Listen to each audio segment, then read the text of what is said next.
wabarakatuh. Waalaikumsalam. Bapak dan Ibu sekalian jamaah Allah, kita manfaatkan waktu yang singkat ini sampai dengan 12 menit. tuluk atau syuruk.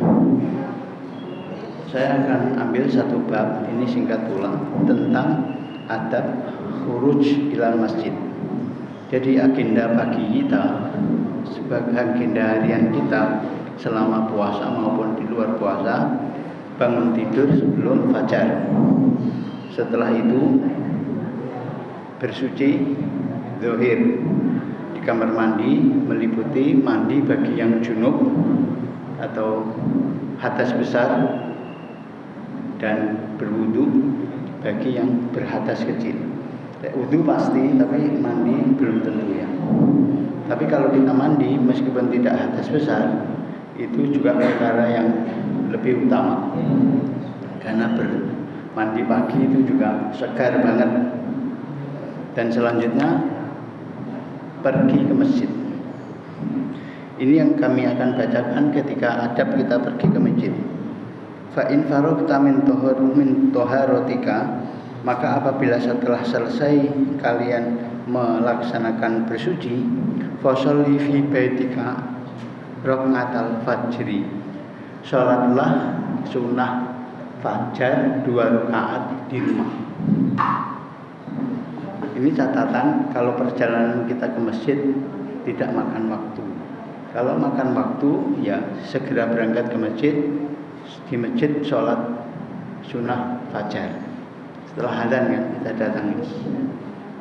Kalau masih ada waktu, jarak rumah kita ke masjid dekat, kita sholat sunnah fajar di rumah. Ini hikmahnya adalah polanya tetap, kita ambil polanya supaya kita tidak kemudian masalah-masalah yang sifatnya cabang. Masalah-masalah sunnah itu bukan untuk diperdebatkan. Masalah sunnah itu untuk dipilih sesuai dengan mana yang paling nyaman bagi kita. Termasuk tadi Pak Dedan yang sedekap itu bukan rukun, sehingga kita tidak harus ngikutin imam kalau imamnya sedekap. Jadi itu sunnah. Kalau kita nggak ikut ya tidak apa-apa. Tapi yang kemarin tidak boleh, karena kita sholat harus ngikutin imam, itu gerakan rukun.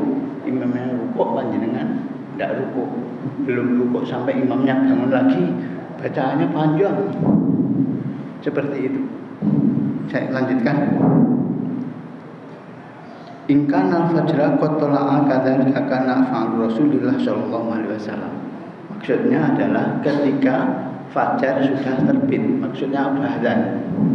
Ketika adzan kita sudah bersih, lalu sholat sunnah fajar atau sholat sunnah qobliyah subuh di rumah. Ini yang utama. Tapi kalau kita sholatnya di masjid ya tidak masalah. Itu perkara yang bukan masalah pokok, masalah pilihan. Tapi begitulah amalia Rasulullah. Ya karena Rasulullah itu rumahnya itu melangkah, itu masjid. Ya di sebelah timur masjid itu rumah Nabi. Sehingga disebut rumah Nabi itu cuma bilik lah. Bilik Rasulullah hanya ukuran 4x5 paling luas. Ya 4x5 meter itu rumah Nabi. Jadi itu istana Nabi. Saya membawa jamaah yang ya orang BUMN itu Pak.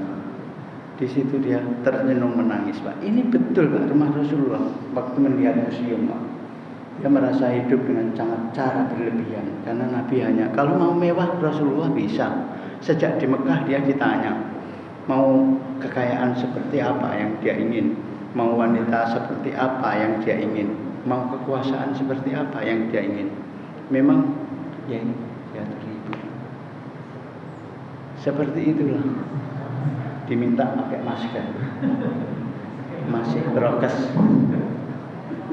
Jadi jemaah rahimakumullah, ketika melihat rumah Kanjeng Nabi yang hanya 5,4 meter itu artinya umat beliau yang tidak mampu membangun istana kan mendapatkan semacam dukungan, simpati. Tapi itulah hidup sederhana yang kemarin kita ceritakan. Carilah harta untuk agar kita itu mampu memberi sebanyak-banyaknya. Sikap kita terhadap dunia itu mencari untuk berbagi, bukan mencari untuk sendiri. Karena harta itu akan menyelamatkan kita manakala itu kemarin kita bagi untuk ziswaf itu. Demikian amalian Rasulullah SAW. Tsumma tawajjaha ilal masjid, lalu setelah sholat apa itu? Sholat fajar, lalu bersiap berangkat ke masjid.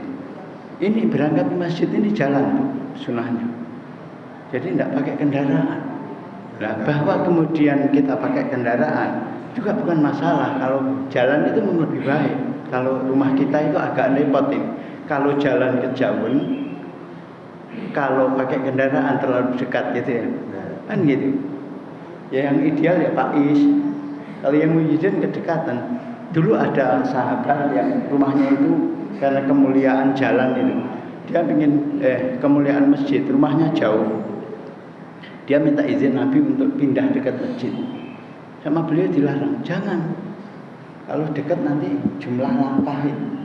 Sehingga sempat kemarin kita ceritakan, saya akan cerita aja, ini kita tutup waktunya singkat.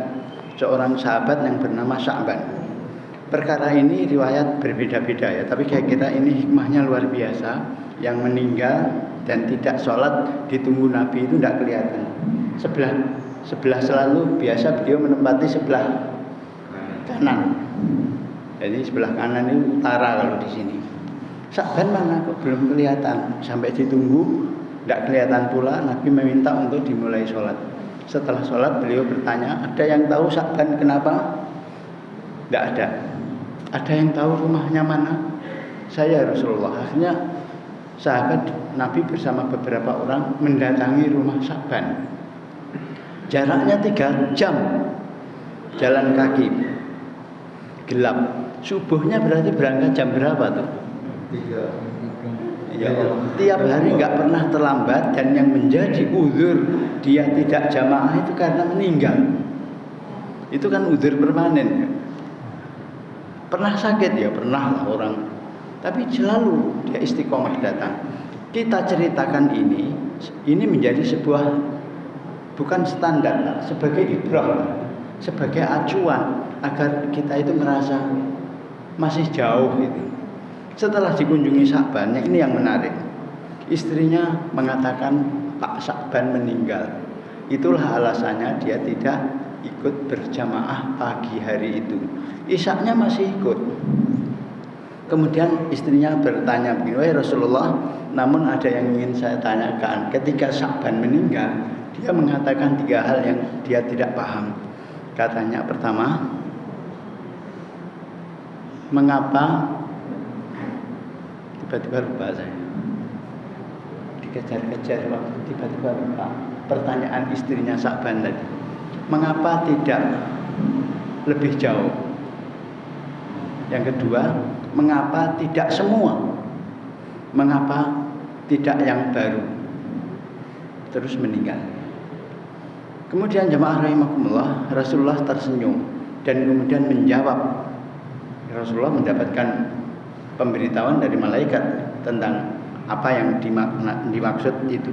Ternyata mengapa tidak lebih jauh? Jalan kaki Sya'ban dari rumah ke masjid Rasulullah jamaah diperlihatkan kemuliaan pahala yang luar biasa, rumah-rumah istana di surga. Sehingga dia jalan kaki itu, andaikan lebih jauh dari ini, dia akan memperoleh lebih banyak. Dia nyesal, kenapa nggak lebih jauh gitu? Padahal sudah jauh kan? Tapi kita akan, kata Pak Budi, sikap muslim itu rakus Pak terhadap nikmatnya Allah. Karena kita tahu, kenapa nggak lebih jauh? Yang kemudian yang kedua, kenapa yang tidak yang baru? Suatu hari saya juga pernah mengalami, ingat peristiwa ini, mengingat diri saya sendiri. Ketika datang ke Madinah pertama kali dulu, itu musim dingin, bulan-bulan Desember. Waduh, dingin sekali, suhu kira-kira tinggal 12-13 derajat. Kebiasaan kita jauh dari itu udah nusuk tulang. Sya'ban juga begitu. Ada orang yang kedinginan, tidak bisa jalan, tidak bisa masuk ke masjid. Pakaian Sya'ban itu kan berangkep-rangkep ya. Nah, pakaian yang jelek itu di luar, jasman yang bagus itu di dalam. Akhirnya orang yang kedinginan tadi dikasih baju. Yang ngasih baju yang jelek, baju luar Pak. Itu ditunjukkan oleh Allah. pahala yang tidak bisa diukur. Kemudian dia menyesal, kenapa yang saya berikan kok yang jelek, kok bukan yang baru gitu. Karena otomatis pakainya dicopot, yang luar kan diberikan ke orang itu, untuk orang itu agar hangat sehingga dia bisa selamat dari dinginnya udara pagi itu. Dia menyesal, kenapa kok tidak yang baru, kok yang lama. Terus yang ketiga, kenapa tidak semua. Dalam agenda dia wirawiri ke masjid di suatu peristiwa, Sa'ban ini juga menghadapi pernah suatu peristiwa, ketemu orang yang kelaparan depan masjid. Adat kita di sana kan berbagi makan gitu ya. Bahkan kemarin ada yang cerita, sebelum kita makan di pintu hotel itu sekarang kita sudah dijemput ini, untuk bisa datang di acara suguhan sodakwan. Ini kenapa tidak semua? Ketika dia memberikan roti itu dicuil rotinya ke orang itu. Dia menyesal betapa besar pahala yang diberikan Allah. Dia mengatakan, kenapa tidak semua kok tidak dicuil. Saya kira demikian. Waktu yang singkat menginspirasi bahwa kita itu masih jauh. Mudah-mudahan ini akan mendorong kita semua mengambil hikmah dan tidak terlalu sibuk berbeda dan melihat perbedaan itu dari hal yang pada dasarnya bukan yang pokok. Terima kasih. Assalamualaikum warahmatullahi wabarakatuh.